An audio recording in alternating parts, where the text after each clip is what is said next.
He's gone. He couldn't go all the way. But they are who we thought they were, and we let them off the hook. Playoffs? Don't talk about it. Playoffs? We talking about practice. You play to win the game. Playoffs? It's like taking poison, like rat poison. It's Division I football! It's the Big 12! It ain't intramurals!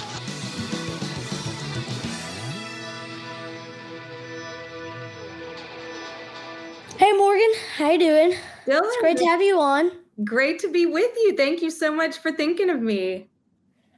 Hope you're having a good day. We usually just like to kind of kick things off with a little introduction of yourself and kind of what you've done coming up to this point. Yeah, well, first off, I am just, I've gotten to listen to a few episodes of guests you've had on, one of my good friends, Taylor McCarg, and I am just blown away with your preparation, how well-researched you are. So you are a little, star reporter in the making. So I just want to give you some props for that. And, with that being said, I am a reporter myself. So I interview people all the time. So this is roles reversed for me, getting to, have the one to be the questions asked to. But a little bit about me.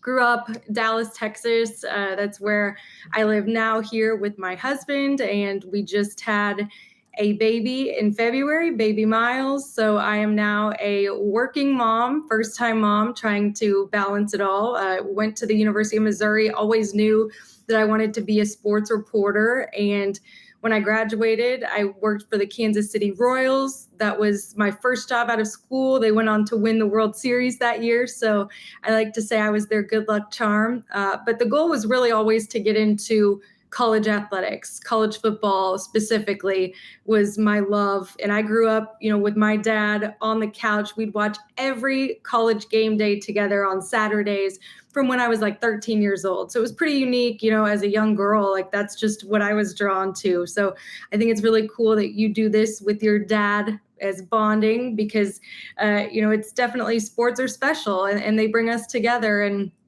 from there, I chased a career and I worked for 3 different Division I conferences. I started off in the Northeast, the Patriot League, really small, schools, but it gave me really great opportunities to get my foot in the door, get some really good exposure. I was a feature reporter, so I would tell stories of these student athletes from, them wanting to become doctors, pursuing med school and just Navy and Army. I got to interview the midshipmen and cadets. So that was a really, really neat experience. And then from there, I was able to get back home and I worked for the Big 12 conference.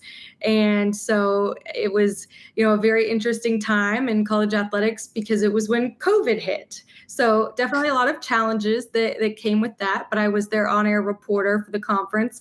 And then my last stop was with the American Athletic Conference and did a similar role. And that was when all the transitions happened, when, Oklahoma and Texas went to the SEC. So I was with them for about 3 years. And then I have been with ESPN for the past 3 years or so, covering college football, college basketball. Like we just talked about some college baseball, college softball. So primarily college sports, anything college, I love it. And so it's a busy calendar year for me. I basically am going from Labor Day weekend all the way through Memorial Day weekend, just having wrapped up the Women's College World Series in Oklahoma City. So that's a little bit about me and my background. Yeah, great. And has there ever been, out of your whole just career, what's a favorite interview or a favorite story you got to tell? Well, I do know that y'all are Sooners fans, so I have a specific Sooner story for you. My very first interview with the Big 12, I was 3 days into the job. I had just moved from Pennsylvania all the way back home to Dallas. My stuff wasn't even here yet, but I had started work because they wanted me to be ready for the Big 12 championship game. And that year was Baylor against Oklahoma. And if you remember, the quarterback was Jalen Hurts. So my very first interview for the Big 12, I got to go out to the field right after Holly Rowe interviewed him, they win. It was a very exciting game. And I got to, Holly interviews them for TV, and then I got to come in and do my thing for digital. And so it's pretty cool to think now, Super Bowl champion, I've gotten to cover, him when he's in college. And I would say another one that's tied with that is Fernando Mendoza, who, was a pretty big deal over the past year. I covered him when he was at Cal. So before he became the superstar that everyone knew his name, he became that household name, right, over the past year. Well, I covered him when I was covering the ACC. I got to cover my very first Stanford Cal game. They call it the big game. And the state, it reminded me, growing up in Dallas, so much of, Texas and OU, just that rivalry and the passionate fans on a little bit different level, right? They have their West Coast flair to it. We have the Southern Texas flair with everything that goes on there with that game being in Dallas. But getting to interview Fernando, it was a very, very exciting game.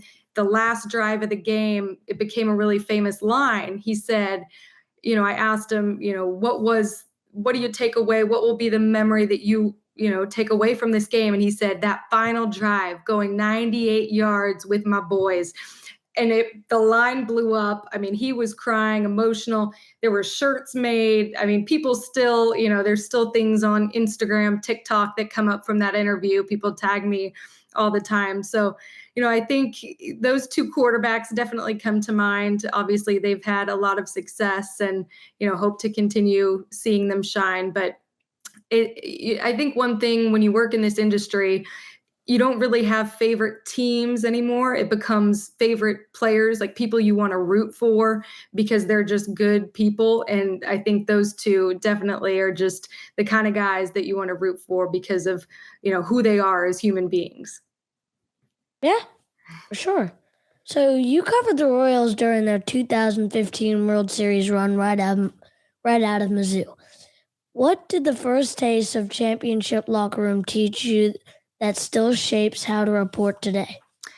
I think about that role. It was, I was very young. I was 22. I had just turned 22 years old. My very first, I hadn't even graduated yet.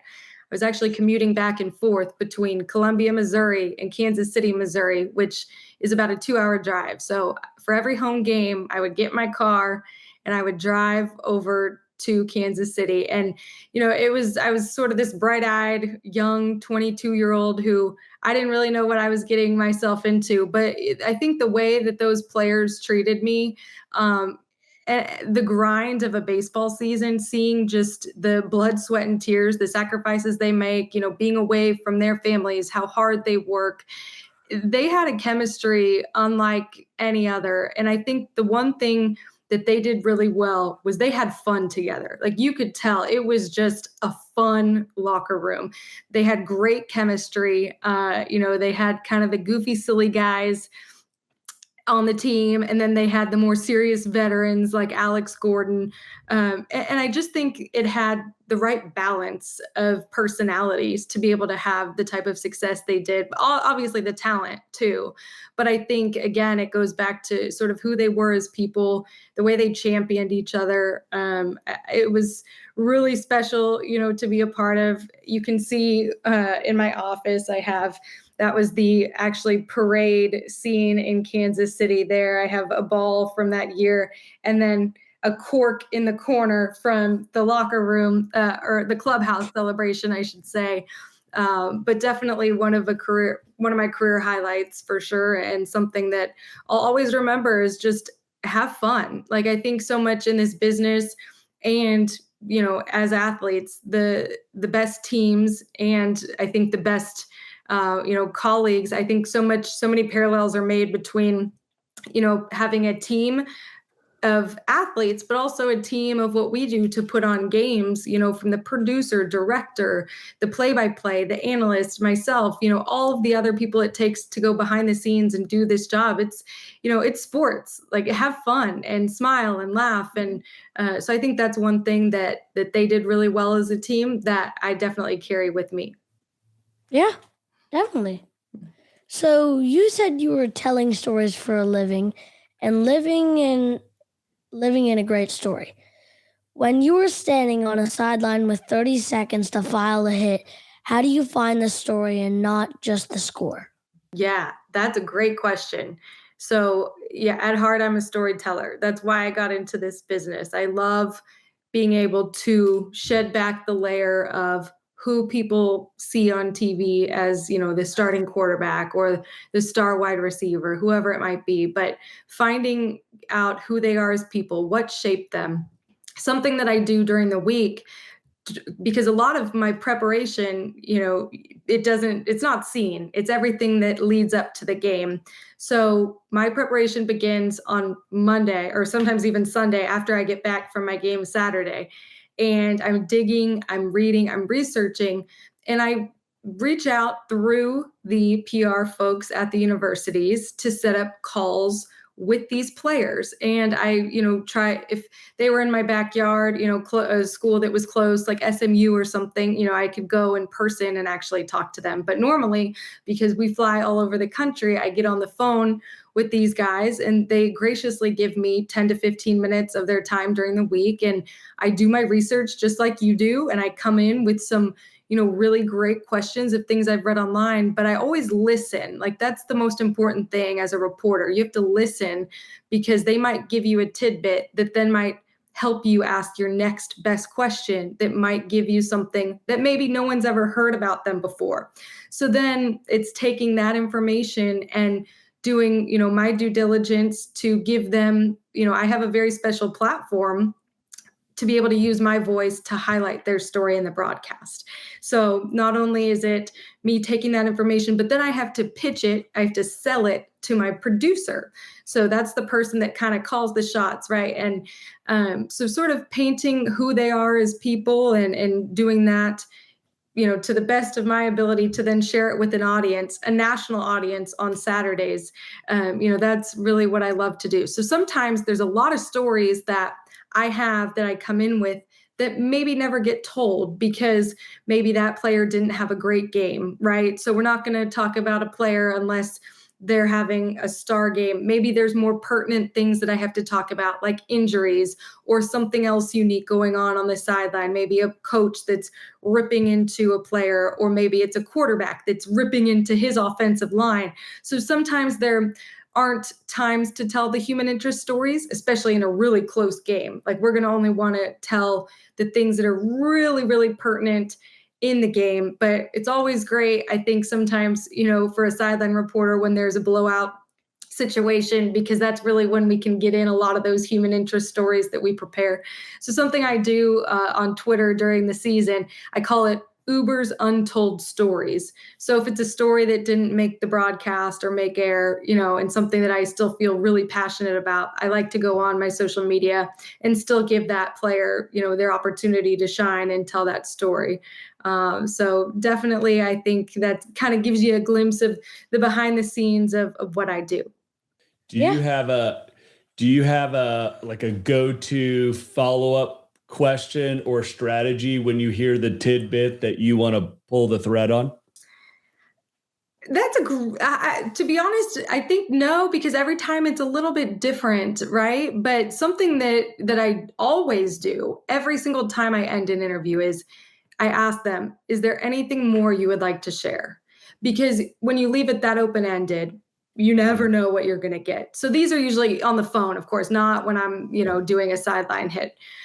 Or sideline interview. But when I'm doing my preparation and research, I always like to end with, is there anything else you'd like to share? Yeah. Sometimes the players will be like, no, that's all I got. Yeah.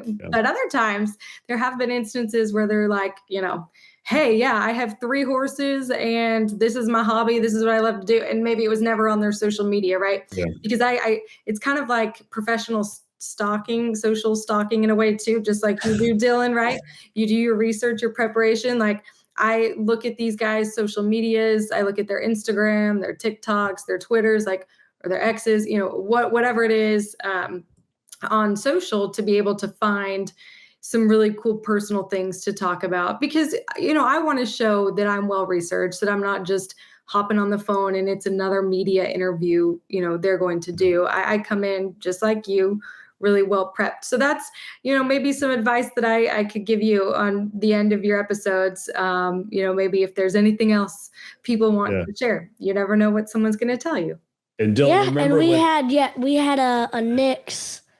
We had a Knicks person who, good job, buddy. He wrote a book about the 90s Knicks and Karl Malone, and he said the exact same thing. Yeah. He said, well, not on that exact same question, but he said always the best kind of follow-up or second question is there anything else you have to share? So it's not you're guiding them, you're just letting them come out with whatever they want to say. And if they don't have anything else to say, that's okay. The best interviews are always the most open-ended, simplest questions, I think, like on air specifically or in a podcast. Or I think, when I'm interviewing, players after a game, especially early in my career, I was so caught up on including a stat in there and making, these flashy questions using, intense terms so that I could show that I knew what I was talking about, right? I think there's some insecurities there when you're young and starting out in this business. But now I've learned the best questions are just, sometimes what happened or what did you see, because those generate the best responses. So I've definitely over the last, 5-6 years been able to take a step back and shape my interviewing, in that way. So I do like to keep things simple and open-ended because yes, those generate the best types of responses for sure. Yeah. All right. So you spent 14 of 16 weekends on the road, the Premier Lacrosse League. What's something about that sport or that grind that most sports fans completely underestimate? So yeah, I got to cover the PLL. So I last summer I worked the quarterfinals for my friend Dana Boyle is the one who actually covers them all year long. So she played lacrosse at Virginia. I also played lacrosse, but not college lacrosse. I played up through high school, so that was my favorite sport. And so it's a niche that I've been trying to get in with ESPN. And I got to cover a little bit of college, and then I got my taste of the PLL up in Minneapolis. I think that sport, obviously I'm biased because I played it, but I think it's so unique, right? It combines all of my favorite sports too. Like it's so similar to, soccer and basketball, the IQ that it requires, soccer with the endurance that it requires, just the physicality of the game. And those players are very smart. I think there's some of the best interviews too that I've gotten to do.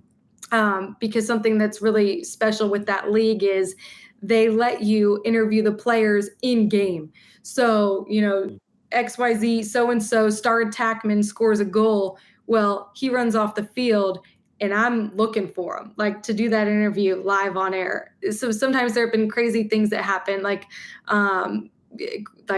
something with maybe a call in the game where a referee called something and we're talking to the assistant coach about it. So I actually had covered the UFL a few weeks prior to that, which is a very similar setup what they do with their broadcast too, where you get to interview the quarterback, receivers, DBs after an interception or a lineman after a sack. Like it's so fun to be able to know in the moment, like as they're running off the field, you get to ask them those questions. So again, it goes back to definitely in that moment, you're asking the most simple questions.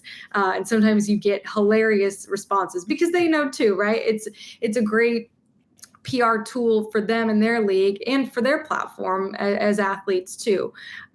So yeah, I think lacrosse is a great sport. Do you guys, it's growing here in Dallas. Definitely when I started playing in high school, it became a really big thing. I don't know about Austin. Is it booming down there?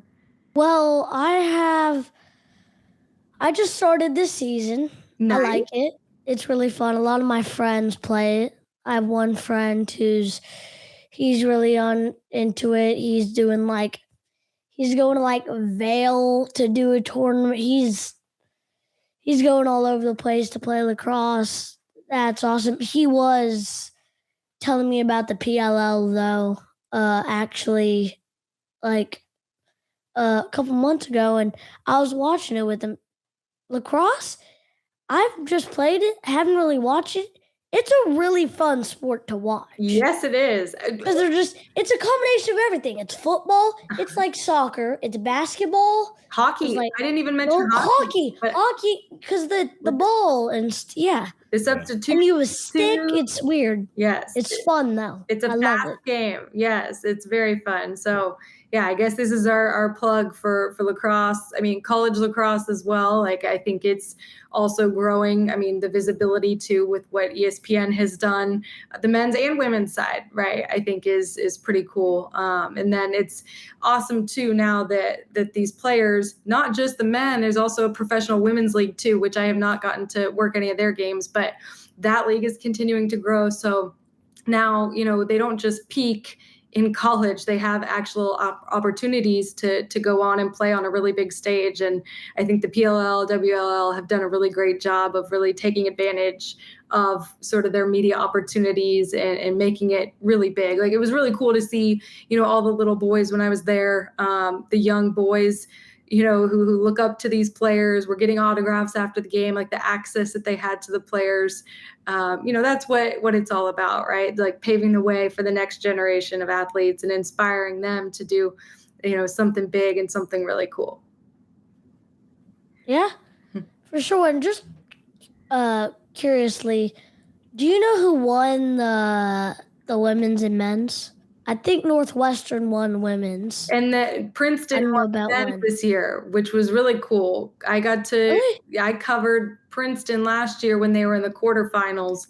And so this was their year. So the Ivy League getting a not, usually it's, a team from the ACC is pretty dominant in lacrosse, but this year it was the Ivy League. So, and really, the Patriot League was where I got my first taste too of covering college lacrosse. Loyola, Maryland, they're a really big, national brand, and they had just won the national championship when I got there. So, and then Navy women, the Navy women's team is always really good and usually makes it, pretty far in the playoffs. So getting to cover those teams like that, it was, a great experience, and it prepared me to be able to then, cover games on a bigger stage for a national network like ESPN. Yeah, definitely. So sideline reporting is one of the most criticized jobs in sports media. What does great sideline reporting actually require that people watching at home never see? Gosh, another great question. And I hit on it a little bit with, the preparation. I think, like, I've always said that, 90% of my job people never see. It's maybe it's even, higher than that. Maybe it's 95%, because, it goes into the work that we're doing throughout the week and making those phone calls, with the players and making connections. Sometimes it's, trying to find a new angle on a player. For instance, last year, I can't remember the team that I was covering for this, but this is what pregnancy and mom brain does to you. But there was a player, a freshman, or it was Auburn because of their quarterback situation. So there was a freshman, Deuce Knight, I knew it would come to me, who was going to potentially have an opportunity to play at Arkansas that week because of some, concerns or, lack their performance with their quarterbacks they had. So I was like, man, I want to find some interesting things out about Deuce that no one else is going to have. So thinking outside the box, I reached out to his high school coach, because high school coaches, right, they would have a whole lot of great information, something that maybe has never been written about on the internet, tweeted about on the internet, posted about by Deuce. And so I ended up getting all of these great nuggets from this high school coach and had a few different storylines if Deuce was going to come into the game or start the game. Well, he never did. He never came in. So, here I come in with almost like a full sheet, maybe 4 or 5 different angles on this quarterback, again, that was never used. But, you keep your prep from past weeks or past seasons, because you never know when you might be able to circle back to that information. But then it's always about moving the story forward. So that information I had last year, it's not like I would go and regurgitate or retell those stories that I had. I would look back at that information and be able to figure out, okay, what's happening right now in the now. So, again, it's just, there's a lot of the times I think my best games as a reporter are when I don't use any of my pre-planned stories. We talk about, I love being a storyteller. I love having the opportunity to tell the human interest stories that pull at people's heartstrings. But sometimes there's not a time and place for those in a game. So, if there's a lot of injuries, it's being able to track those down. It's gaining trust of the PR, the folks, the SIDs, they're called sports information directors, that oversee those communications and almost, give some protection to the athletes and to the programs. That's who we work through as reporters. And so it's gaining those relationships to then, be able to have the access, right, to talk to the athletes. So I think, the most seasoned reporters, they've paid a lot of time and dues in this business of gaining those relationships and gaining the trust of people. So yeah, I'm still just a few years into this at a national level with ESPN, but I want to have a long career in this too. So I think one of the hardest things is being able to really just gain the trust of everybody you work with and do a good job of that. So a lot of it is behind the scenes. A lot of it, people will never see, what I do. But I think you see it all come to life on Saturdays in the fall. And, that's, I guess a little summary of the behind the scenes stuff. Yeah, definitely. So who's been the biggest influence on your media career, and what's one piece of advice you still lean on every Saturday on the sideline? There's been a lot of people who have helped me in my career. I can't even begin to name them. The first person, though, that comes to mind is one of my professors at the University of Missouri, Kent Collins, who, really encouraged, pushed me. When I was in school, the route of this business was you go to the small market, like a small town like Bozeman, Montana, or, Panama City, Florida, right? And you start in a market like that, and then you work your way up. Well, my route was definitely, like I've shared with you, a little bit more untraditional. And I think Kent, was a big reason why. And he encouraged me to sort of take the leap of faith, take that job, with the Royals. It was, and I say that because when I accepted that job, it wasn't like I was going to be this on-air reporter. They were really looking for someone to just like work the mic and ask the questions and not even be seen on camera. So it turned into something that I didn't really know it was going to be. So the advice I like to give people in this business is, just say yes to everything, because you never know what it might lead to. So Kent Collins, first shout out. I think there have been a lot of other, women in this business who have helped pave the way. Laura Oakman is one that comes to mind. She is a reporter for the NFL. And she hosted boot camps for young women to get into this business and help their art of interviewing. And she was the one where I get that from when I say, like, find the piece of gold, find something about a player that's never been shared. So I think she's had a really big influence on my interviewing, from sort of that heartfelt pull at the strings, human interest. I've worked with broadcast coaches, Jill Montgomery early in my career. She was one that really helped my interviewing skill set. And then one of my current bosses at ESPN right now, Amanda Gifford, to have a female boss, is incredible. She oversees college football, college gymnastics, college lacrosse, so many things. And, especially for me, someone who's just gone from the transition of, becoming a mom. She has 2 kids of her own. So having another mom who understands where I'm coming from. I've worked with so many great producers who have shaped me. And so I really think, taking criticism from people, I think, is really important in this business as well. But there's so many women I look up to. I think, Laura Rutledge is one, Chris Budden is another, Molly McGrath, my colleagues, which is really cool to be able to say, all of these great women that I'm surrounded by have definitely, showed me that you can be a mom and you can be a reporter and have a really cool career too. You can do it all. Maybe not be able to keep the house clean and cook and go grocery shopping. You can't do it all in that regard, but you can have the career and you can be a mom as well. Yeah. It's kind of like your mom trying to be all things at one time. Sometimes it's a flex one way, sometimes it's a flex the other, but doing your best to show up and be a great mom, doing your best to show up and be a great professional. Yes. Yeah, for sure. It's a hard balance. For sure. Yeah. Yeah. I mean, it's like you got to be an octopus and you always have to be present. That's one thing that I think I've really learned as a mom. It's, I just worked my very first event at the Women's College World Series in Oklahoma City, and I was there for 5 days. It was my first time, literally I brought my son with me, Miles, but, I still had to leave the hotel and I still had to go to work, and I was at the ballpark, 8-10 hours some days. And that first day was really hard, but, being present, being where my feet are, I think that phrase, you hear that a lot, be where your feet are, right? And I think it can apply to so much. But I think, when I'm a mom and I'm home, I'm giving him 100%.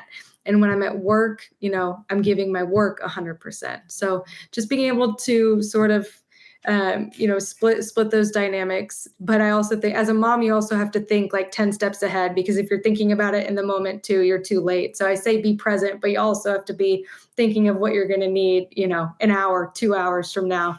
That's another thing that I've learned. Cool. So everyone obsesses over asking great questions, but the best interviewers say the real skill is listening. Yes. How did you train yourself to actually hear what someone's saying instead of just waiting for your turn to talk? Well, I think so often as young reporters, young journalists, we like to come in with our set of pre-planned questions. So something that in order to do this, in order to really listen, I stopped coming in with my second question, right? So when I go into my halftime interview with Tennessee head coach Josh Heupel, right? I only maybe have my first question planned in my brain because I want to really listen and hang on every word he says to then ask a follow-up. Where early in my career, going into that halftime interview, I'm sure I would have had, my 2 questions planned. No matter what happened, I was going to ask those questions. And I mentioned Coach Heupel specifically because there was a time this year I had my first question planned, right? But I saw his body language and he was not happy. So instead of asking him my first planned question, I asked, Coach, what is it that you're frustrated about? Because I watched his body language.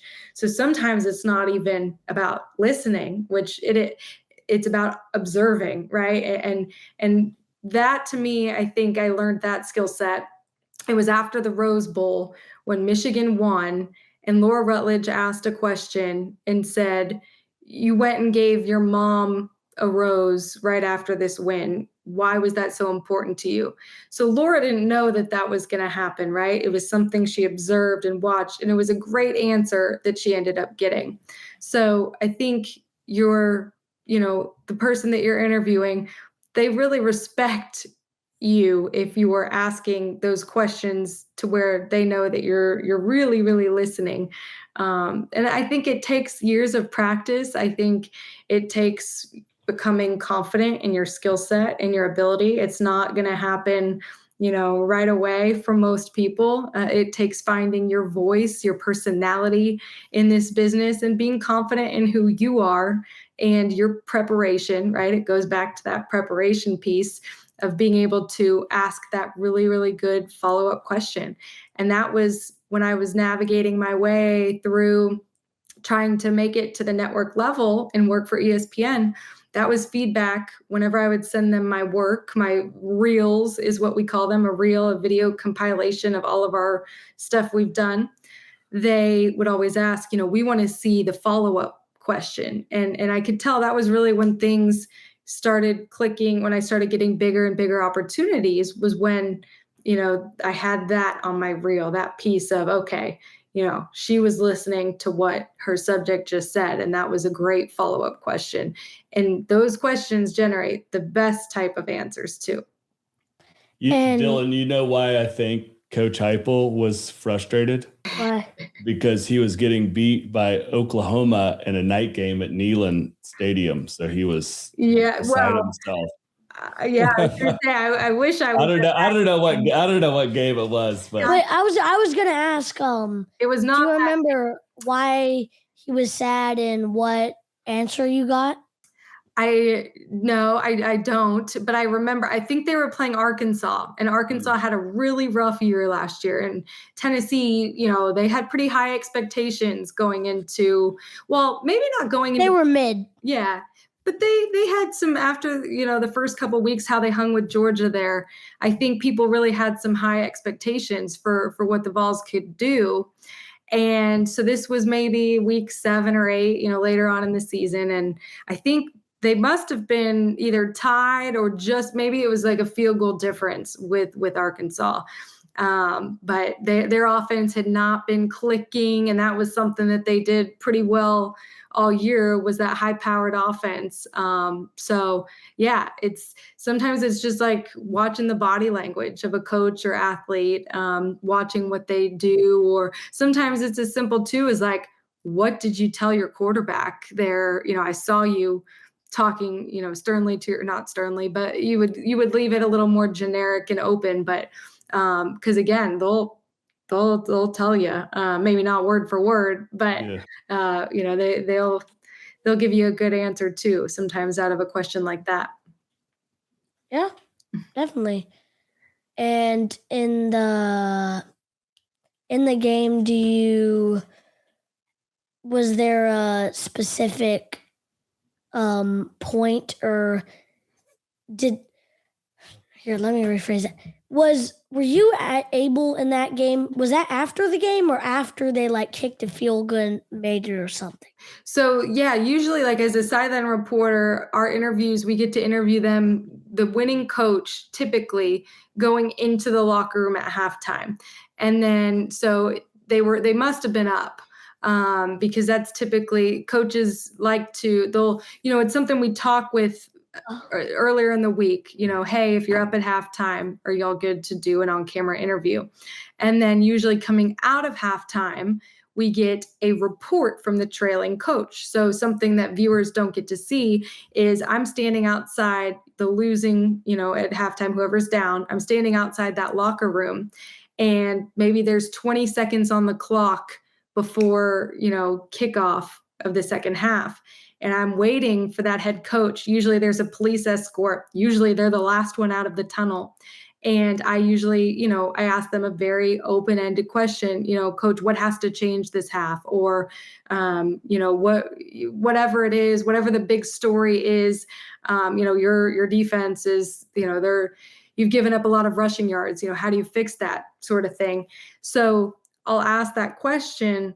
I'm listening. I have to listen so closely, because then I have less than 60 seconds usually to run back to my sideline, get set in front of my camera, and then give that report to start the second half. So It is complete chaos when you see the composed sideline reporter, coming out of the, second half, give that report. Let me tell you, there's nothing composed about that moment. It is chaotic. Usually you're like a dead sprint. Sometimes I'm sweating, it's like trying to get set and ready to roll to start that second half. But yeah, not really, I guess, an answer to the question you asked, but I think that that's always something that viewers at home would be, shocked to know, just how chaotic those moments are leading up to giving a report. It's also just kind of funny, just when you're stressed and more nervous, you tend to do things more quickly. I actually have seen, and because they ended up doing it a little late, I have seen a reporter kind of jogging in the thing. She was running it. It's live TV. I was thinking, I'm like, maybe she can run a little fast. She was running fast. Yeah. Very fast. Clocking Usain Bolt speed. They're running fast. Wow, that's something. Well, it's usually. And she rolls in, she's like, And the coach said blah, blah, blah, blah. And then she walks in. I'm like, It's tough. I'm like, Some coaches, it's a 2-minute process, and you're traveling like trying to run 30 yards ish. Yeah. More than that. Sometimes more. Sometimes you can coordinate with your cameraman, where you're, to have them a little bit closer, but sometimes the cables or logistics or sometimes the audio might not work exactly where you want to do it. Like there's so many things that, from a technology standpoint, we have incredible technology, and everything that it's amazing the amount of people, cords, trucks, everything that goes into it, but still it's not perfect. But as broadcasters, we're required to make it look like everything is calm, cool, collected at all times, right? We can't ever come off frantic or stressed, no matter what's going on. Or panting. Yeah, like sometimes. So we're IFB is what it's called. It's an earpiece, and that's how I hear my play-by-play and analyst in the booth, like the actual game and their commentary, and it's how I hear my producer and director in the TV truck and how I communicate with them. We have what's called a talkback button on our microphone. So when I'm seeing the star quarterback maybe get carted off the field when defense is on, I'm hitting them. I'm almost a field producer, and I'm saying, hey, this is what's happening on the field. Get a shot of this.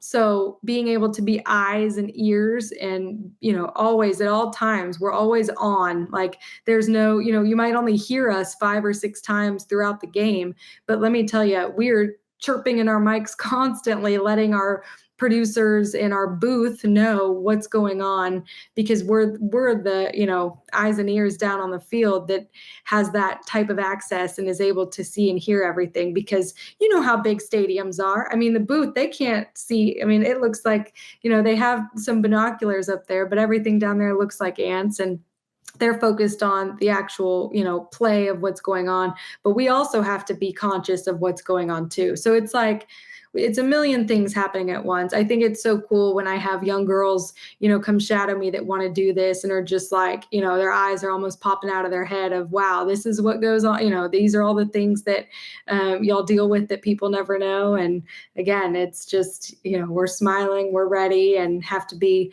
alert and on our toes at all times. You're kind of like a spy agent in the field.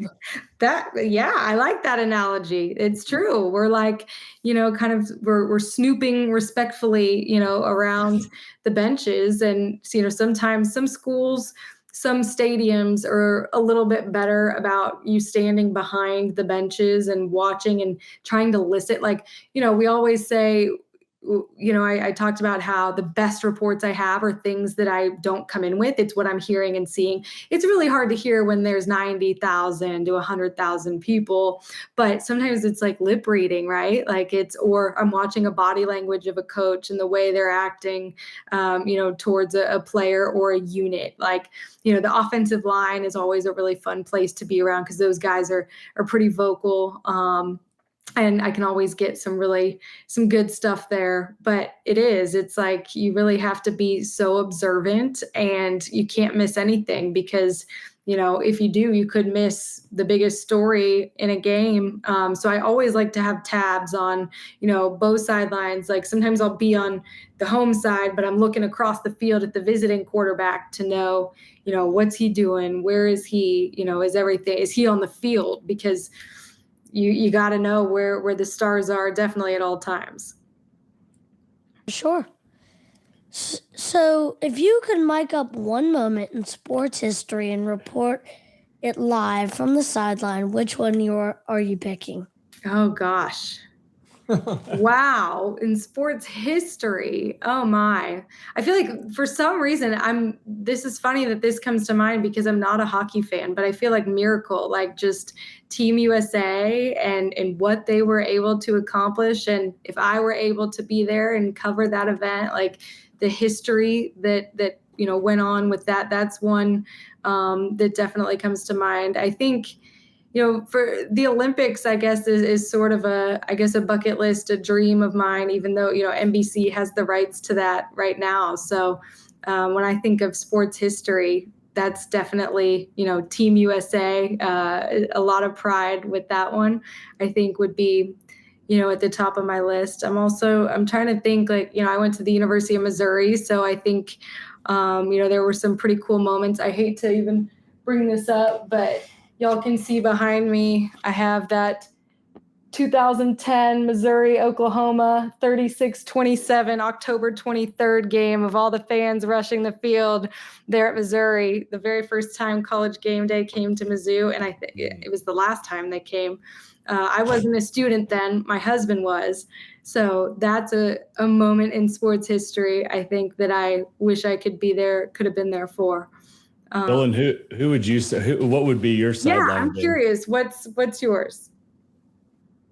I'm a Niners fan. Okay. I'm a fan of all San Francisco sports. I'm wearing a Warriors jersey right now. Nice. The Catch. The Catch. Okay. Yeah. Well, I gotta. Why are you a San Francisco fan? What's the? I was born there. For 6 long weeks of my life, I lived there. What a loyalty you have.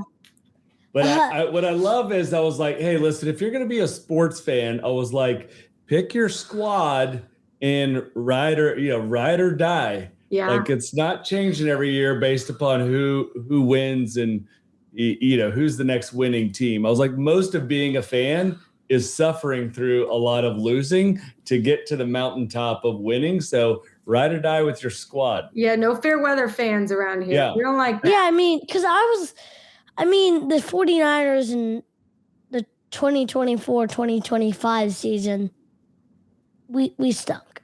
Yeah. We didn't have a winning record. We had the 10th pick in the draft. And we were not good.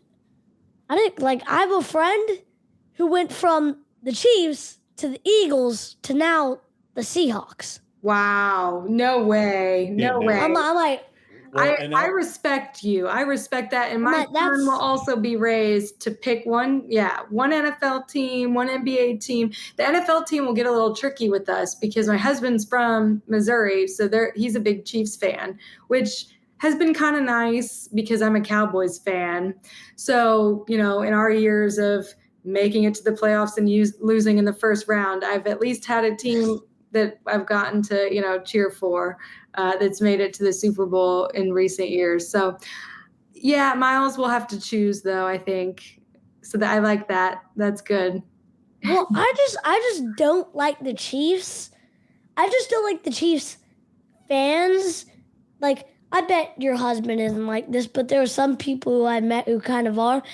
I just don't like fans in general who only like their team when they're up. Let me tell you, he'll be the first. He watches Missouri basketball in the years when our record, we might have had 7 wins all year. And he says, I'm still going to watch them every game because I want to remember these years so that when we're really, really good, I'll say I've been a fan through and through. So yeah, no, he's a loyal one. He's loyal to his teams. He'll stick with them when they're down. He'll watch them when they're losing. He'll cheer for them when they're losing, which this past season was kind of rough, and he's still stuck with them. So yeah, though there are a lot of, you're right, those fair weather fans, but I think it's okay because, if people like teams and sports, to me, that's like what it's all about, especially it's been pretty cool, the young girls and their dads who have gotten into football because of the Taylor Swift connection, despite what other people might think and say. I think, the more fans of the sport, especially young girls, I think the growth of the game is really cool. You might have some nieces like that. Yeah.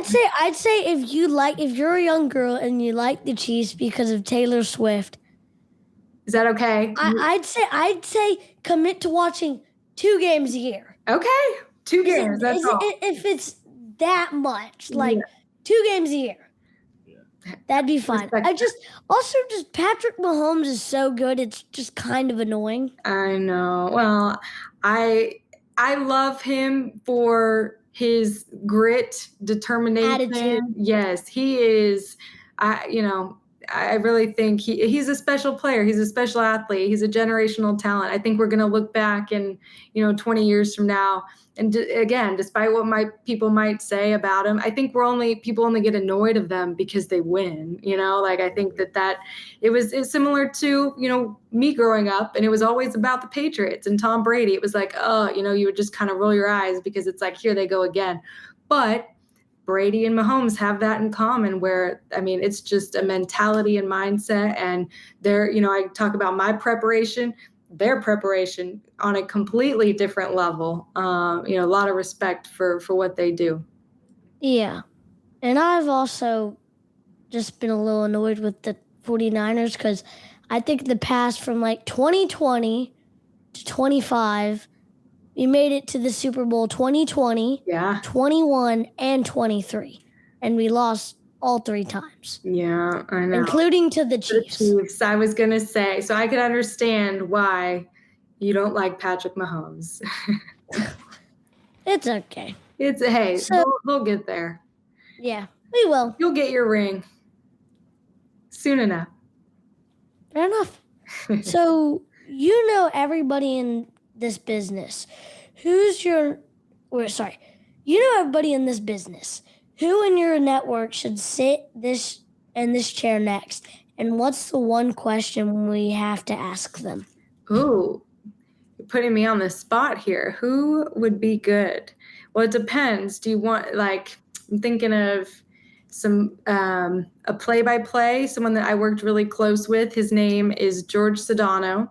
And you might recognize him. He does NBA. He's a reporter for ESPN for the NBA season. He's actually getting to cover the NBA finals right now for ESPN radio. He has a really, really cool job. He would love to talk to you about the Warriors, anything Golden State. He also lives in California. He lives in LA. So you should ask him his best Steph Curry moment. I think he would have some pretty cool stories. He's also a father, a dad. He has 2 young kids, and his son is, a very big sports fan too. So I think there could be some really fun things there. So That sounds awesome. Yeah, I think he would be. I'll have to reach out to my buddy George and see if he'd be willing to come on with you guys. But I'm sure he would after he gets through his NBA finals run. He's pretty busy right now. And then he dives right into college football in August and balances both NBA and college football, when those seasons start overlapping in, early November. So he's an impressive guy, and I have a lot of respect for him. Yeah, that'd be great. We'd appreciate that introduction. And I guess my ask would be, we're trying to fill out our roster a little bit more, or I guess round out our roster a little bit more with I would say with female athletes. And that, yes. Female We've only had female athletes. We've talked to a few we talked to a female Olympic bobsledder. And you. We're talking to an Olympic skeleton tomorrow. Awesome. And so you're one of 3. So we've had more women. Okay. Yeah, we're trying to, we're kind of reaching all ends of the spectrum. At the end of the day, Dillon and I decided to start the podcast because he's a Niners fan and he wants to meet Christian McCaffrey.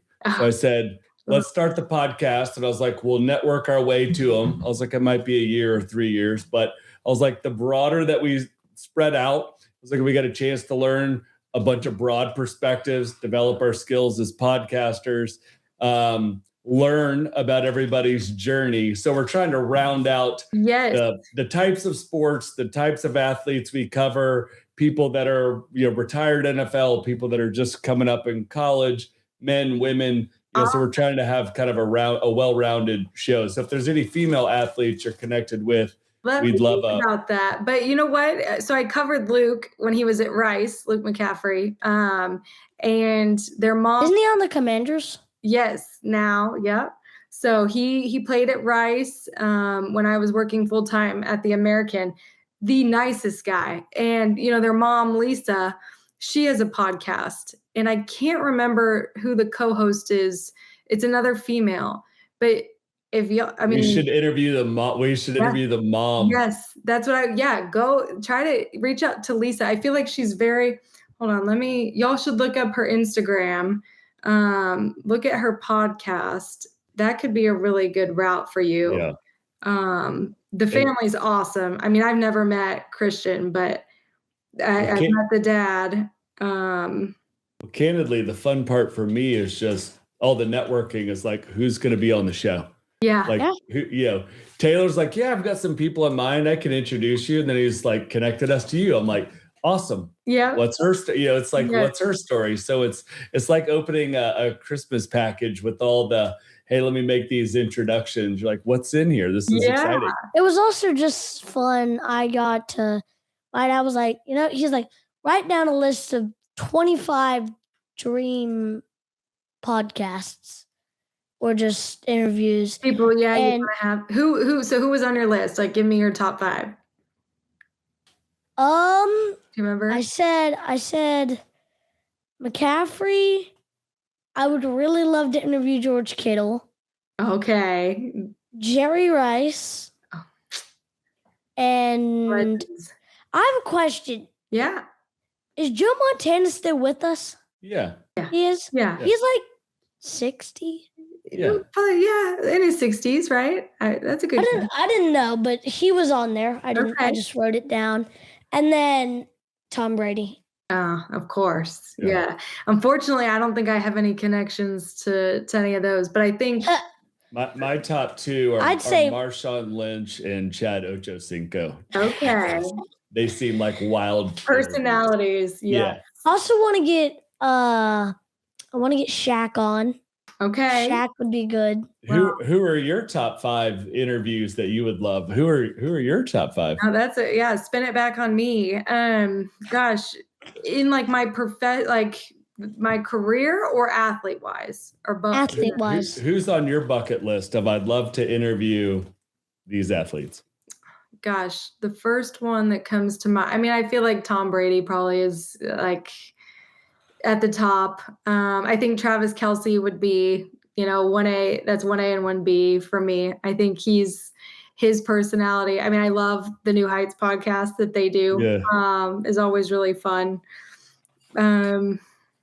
Outside of NFL, trying to think like, being from Dallas, Dirk, would be, I've never gotten to meet him. I've been in a lot of the same rooms as him, but he's a big personality and has obviously done so much for this city. And I'm a Mavs fan. And, that 2011 season was my first Mavs game ever. Actually, I was like 17 years old and that was the very first time. And I went to a bunch of those playoff games with some friends in high school. So that's a fond memory. I would definitely like the lineup of all-stars that Dirk had to roll through to win the championship was insane. Didn't he? Who do you have to go through? He beat Paul and Kobe. Paul Gasol. Yeah. He beat, in the championship, he beat Dwayne, Bosch, and LeBron were playing for the Heat. The three-headed monster. Yeah. There was somebody right before Paul. And they had like, what's his name? Not Dwight Howard. With the Alonzo Mourning.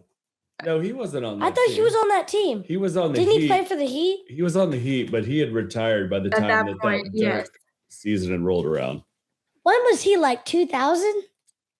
Yeah, he was the early 2000s, maybe late 90s. I think he was around when I was in high school. Your history. Let me tell you, that's impressive. I think, as a play-by-play, you could have a future as, I don't know what you want to do. What are your career goals? What's the dream? Be an NFL player would be awesome. Okay, you want to play. You want to be the athlete. I think it'd be awesome. My dream job, I don't really know what else I do. My dream job is to become like a really great NFL player and then become like kind of like Vince Carter, Carmelo Anthony, and Shaq. Like they all get to do like I'd love to be like with, I don't know, some really good new generation retired players, and I'd love to just call games. Yeah. Dream big, man. I think you are. And that's the right attitude, right? Like, I think if you don't have big dreams, you're never going to, I think you have to always be like scared of your dreams too, in a way. Like, I never thought I'd be calling games for ESPN. I thought it was always the goal, but I didn't think I'd actually be able to do it. Right. So who was the woman that you looked up to? You'd be like, I want to do that. Really, I guess it's Erin Andrews, right? Because she was the one on College Game Day. She was, when I was young watching. And then it was Sam Ponder for a long, long time too. I think, her personality on game day, I thought she was so fun, the way that she brought, the audience in with her. She did a really good job too on social media, like always giving people behind the scenes stuff. And then she's a mom too of 3. So she was one, I think, just also her faith and her values and everything that she believes in, but also never taking herself too seriously. I think she was, definitely. She's no longer, with ESPN, but doing her own thing now. So those 2, I think, were sort of the ones that kind of set me on my path and journey. Very cool. Yeah. Yeah. And I have one more big question. Okay, I'm ready. Do you have anything else to say?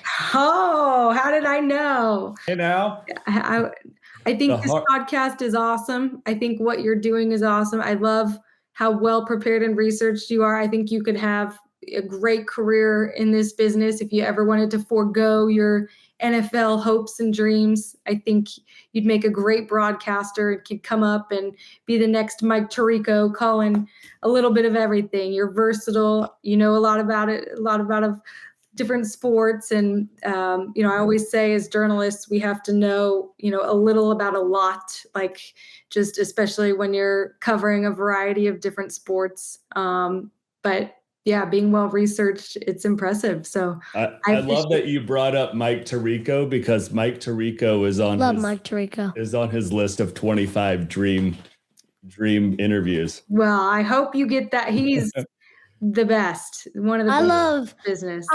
I really, my favorite, I don't think they do it anymore, but I love listening to, I think they did Monday Night Football sometimes together, and I think who's that?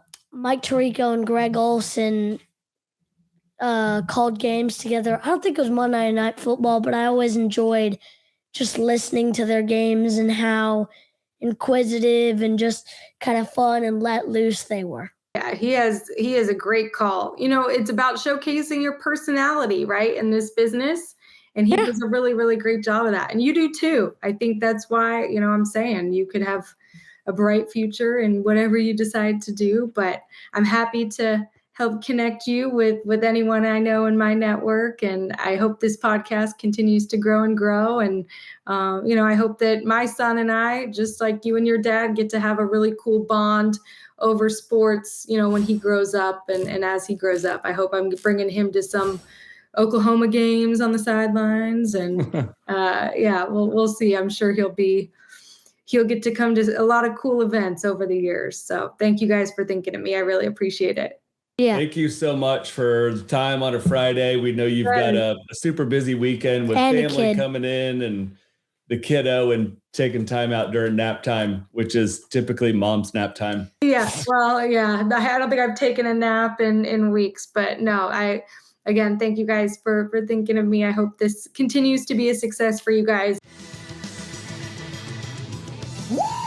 He's gone. He couldn't go all the way. But they are who we thought they were, and we let them off the hook. Playoffs? Don't talk about it. Playoffs? We talking about practice. You play to win the game. Playoffs? It's like taking poison, like rat poison. It's the